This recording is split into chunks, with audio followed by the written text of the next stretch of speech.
Hello, everyone, and welcome. I'm your host and your teacher, Lisa Mitrokin.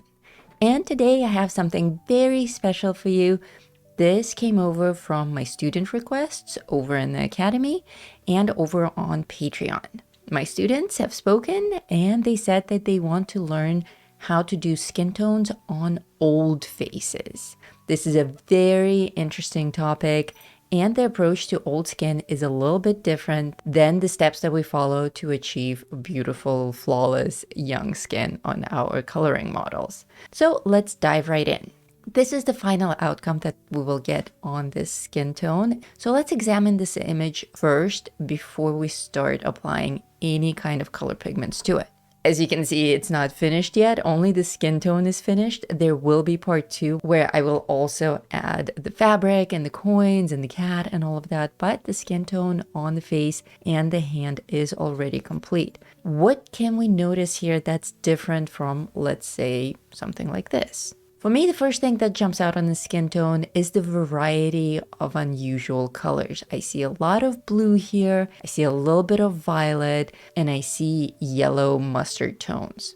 The other thing that jumps out at me is how pale the face is. Over the years, our skin loses a lot of the pigment, and the overall look is very muted, very pale. But we also get a lot of texture. She has all of these beautiful wrinkles around her eyes, her nose, her mouth, and of course, the hand is absolutely gorgeous with all the texture. So when we color older faces, a lot of our time will be spent in blending the colors, as well as addressing all of those wrinkles. Alrighty, let's print out our page and start coloring. Oh wait, you need the page, don't you? The page is available up in the Academy in the section called Pages and Guides. I've been putting up more and more pages there for you guys to either purchase or download for free. This is also a free gift to all of my patrons of the Coloring Club tier, and that's the tier that also has the entire recording of this. This part that's just the skin tone took an hour and a half to complete, and that entire recording is up for my Coloring Club members. And later this month, they will get part 2 as well of the uninterrupted coloring of the rest of it, bringing it all together. I prefer to do older skin tones on gray paper. And as I start making my highlights with white charcoal, I will talk to you about why gray paper and not any other kind of paper. If you've seen any of my other tutorials, if you've taken any of my courses or mini courses, or if you're over on Patreon, you know that I'm a huge fan of doing all of my coloring and drawing on toned paper, but I vary my colors. I work on tan, lilac, blue, yellow, beige, you name it, pink. I went through a whole pink phase. But classically, we have 2 main tones of paper that will work for anything. And those are the traditional gray and the traditional brown tan. My favorite paper, which is Strathmore at 80 pounds, comes in those 2 colors. I'm going to drop a link to all of the materials that I'm using in the video description for you guys so you can get that stuff on Amazon. Lately, I've been working a lot on cardstock. 60, 65, or 80-pound cardstock will work, and those weights will go through any basic house printer or public printer that you may be using. So don't worry about not being able to print this page on thicker paper. 60, 65, 80-pound paper will go through any printer and print beautifully like this. So back to why gray and not tan. Well, that all comes down to the skin tone. As I mentioned already, as we age, we lose so much pigment in our skin that it becomes a little bit deathly, a little bit ashy. We want that natural grayness in the skin. So use always, I teach this in all of my courses in the Academy, use the tools to your advantage. I know that everyone out there is screaming, can I achieve this effect on white paper? You absolutely can.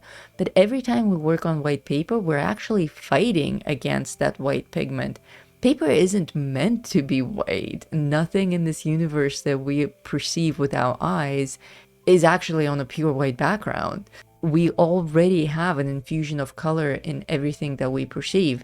So in art, there's no need to put those weights around your ankles or your wrists to slow yourself down with white paper. White paper isn't something that professional artists usually work with. Now, since you're working on gray toned paper, it makes sense to prime this face with white charcoal. You've seen me do this a million times before. I prime all of my toned paper work with white charcoal. Here, the process is a little bit different though.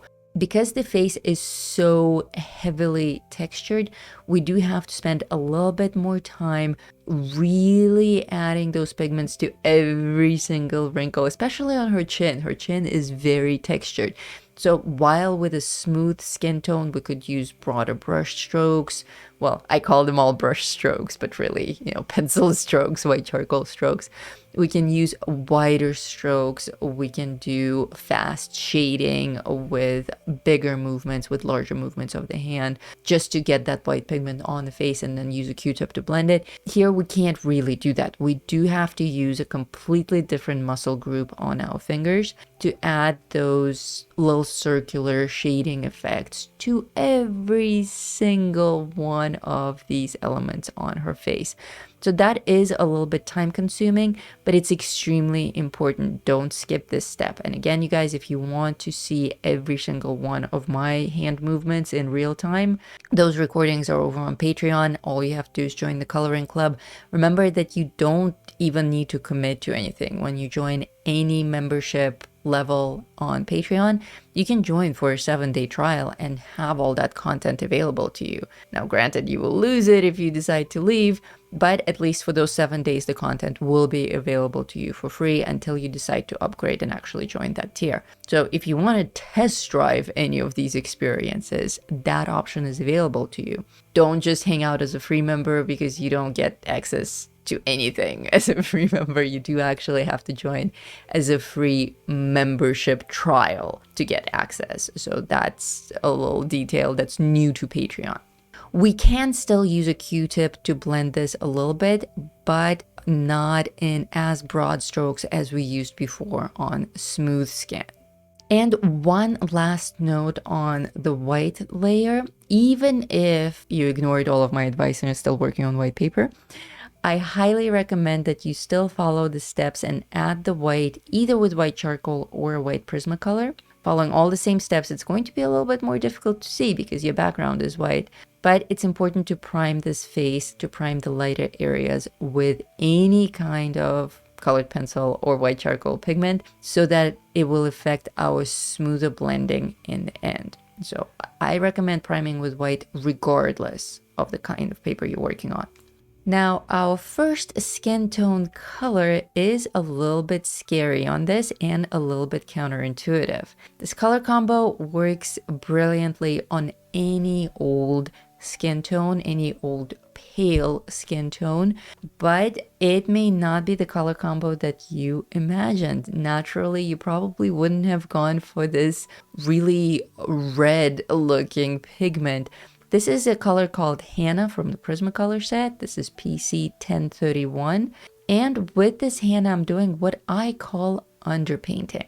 I've taught underpainting many times before, both in my drawing and coloring tutorials. You can find some free tutorials on skin tones right here on my YouTube channel. And if you're really interested in skin tones, I recommend swinging by It's Easy to Draw Art Academy and considering my skin tone mastery course. There we work only on young models, but I cover 5 different skin tones ranging from an extremely pale one going all the way up to an extremely dark one. And in the academy as well, all courses have free preview lessons. So there's no reason not to join every single course that exists there. I think there are over a dozen there at this point. Give them all a shot. See if it's for you. If you want more, upgrade. All of the courses also have payment plans to make it very easy for you. You can pay for a course over 6 months if you want.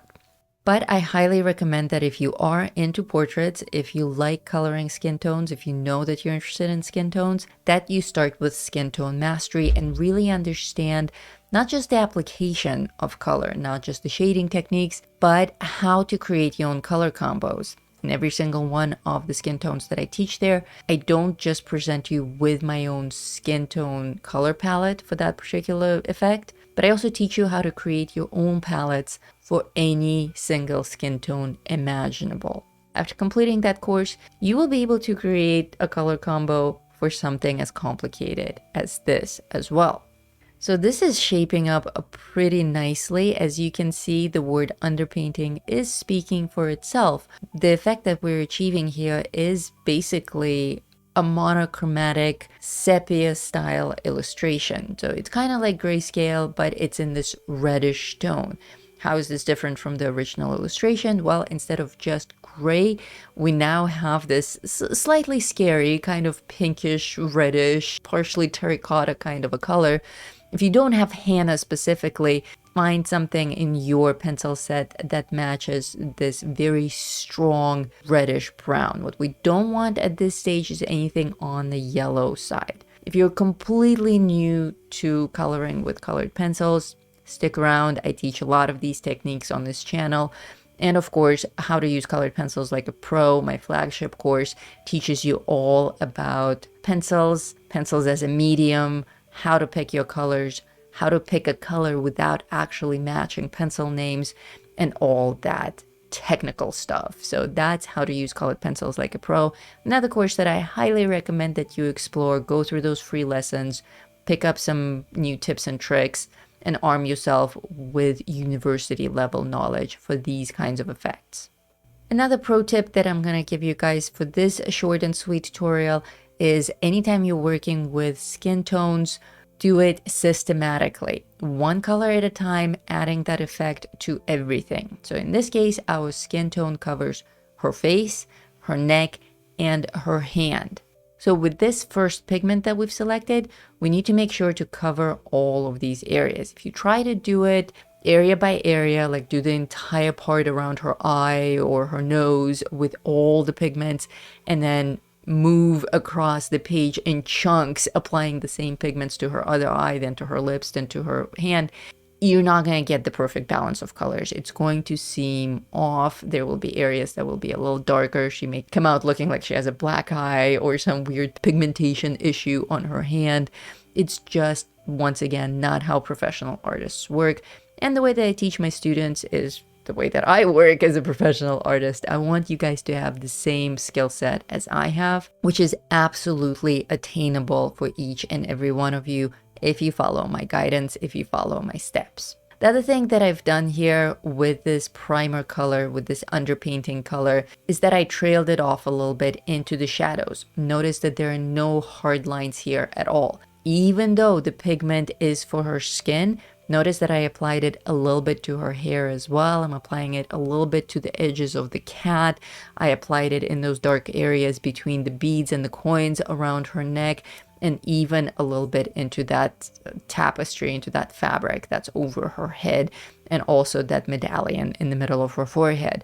That's another super professional art tip that beginner colorists or hobbyists don't actually practice, but professional artists do. Always trail off that effect so that you don't have those hard edges, because in reality, colors reflect. Even off of surfaces that are solid and matte, there is a reflection of that color. So for everything to come in together, you do have to trail it off a little bit like that. My next pencil on this is a blender pencil. I use that trick a lot. I'm not going to go into detail on blending effects for the purposes of this tutorial, but the pencil name is French Gray, 20% French Gray. So I'm just going to skip over that because that's a little too technical for this short lesson, but just know that that was my second color. And now for my next significant color, I'm coming in with dark umber. Any kind of a dark brown on this will work, regardless of the pencil set you're working with. Any professional colored pencil set will have a super dark brown pencil. And what I'm doing with this one is increasing my contrast. So I'm bringing out a lot of the detail. The darkest shadows will be covered by this color, and also the darkest details like the pupils of her eyes, the shadows in her eyelids, the shadows under her chin, and all the dark shadows between all of the little jewelry decorations. Now this one is our scariest color and the one that you absolutely cannot skip. We have to add blue. For my blue, I'm working with indigo blue. And this is why it was so important for us to prime this face with white, any kind of white. white Prismacolor or white charcoal. Because if we haven't primed this with white, this indigo blue is going to be way too dark. But with a white primer, it will glide on the surface of your page like an ice skater on ice. The feel here, coloring is a very visceral activity. You feel everything that you do. It's not just about how it looks. It's about how you perceive it, how you perceive the pressure of your pencil on the page. Is it scratchy? Is it smooth? Do you have to press hard on the paper, or can you just glide lightly? A lot of that technical application of color is also something that I focus on a lot in all of my courses over at the Academy. So all of you who are already going through my courses know this. This is nothing new to you guys. But if you are completely new to my channel and you've never heard such concepts before, then welcome to the show. There will be much more of this in the days and weeks and years to come. So indigo blue is an interesting choice because it's actually a very dark pencil in the Prismacolor set. If you are a complete beginner, if you have a very heavy hand, if you have any kind of insecurity about the skin tone, I recommend going with a lighter blue.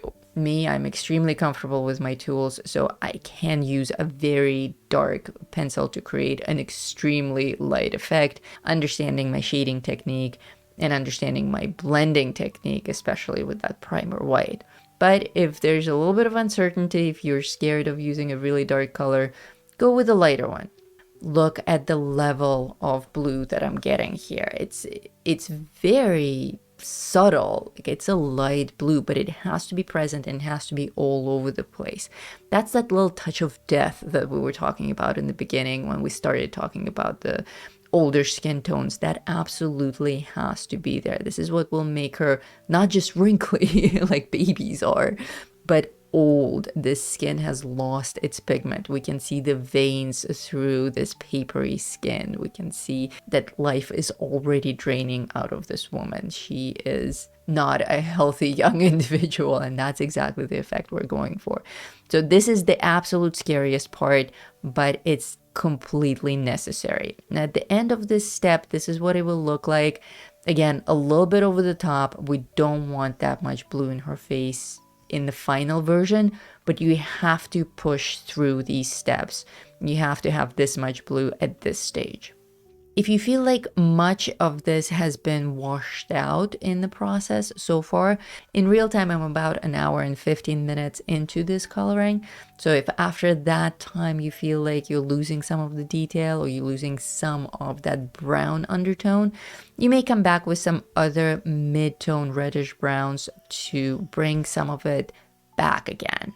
But for our truly magical effect, what we need is a color like this ginger root. In the Prismacolor set, this is 1048 Ginger Root. It's a very pale beige with a slight hint of green. Very sophisticated color, very specific color, and very true to its name. Prismacolor is notorious for getting their pencil names wrong, but this one they got 100% right. This is exactly the color that I would call Ginger Root.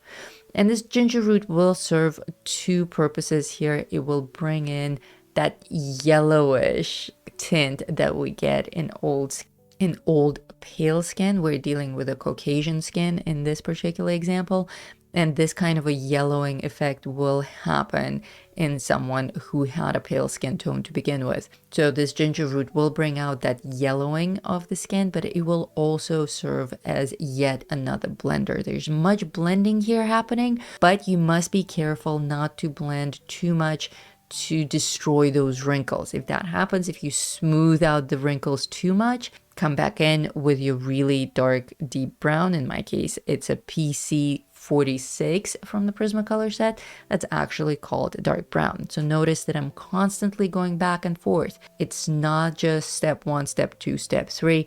It's a constant game of balance, and not just of color, but of contrast and of shading technique. So it's a lot to take in. This is a properly advanced effect, and it will take a lot of practice. It will take a lot of repetition, which is why I highly recommend that you do get the full recording of this and try to follow my every single step And as a member of the coloring club, you get a new full recording like this every single month with a complimentary coloring page. And for my final touch, as always, I leave black for last, and black comes in for those touch-ups to up our contrast. Even though the skin tone is extremely pale, there are a couple of areas that will still be perceived by the human eye as nearly black, and those are the pupils, the deepest, darkest shadows like those behind the cat whiskers, that looks extremely attractive, and of course the nostrils.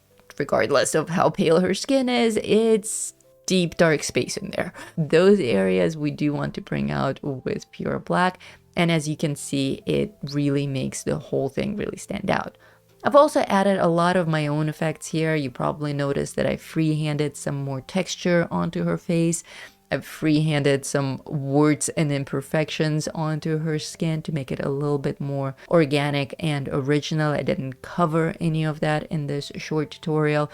But again, if you guys want to learn more professional art techniques that take days and weeks and months to teach and master, then do consider joining one of my courses, either on how to color or how to draw.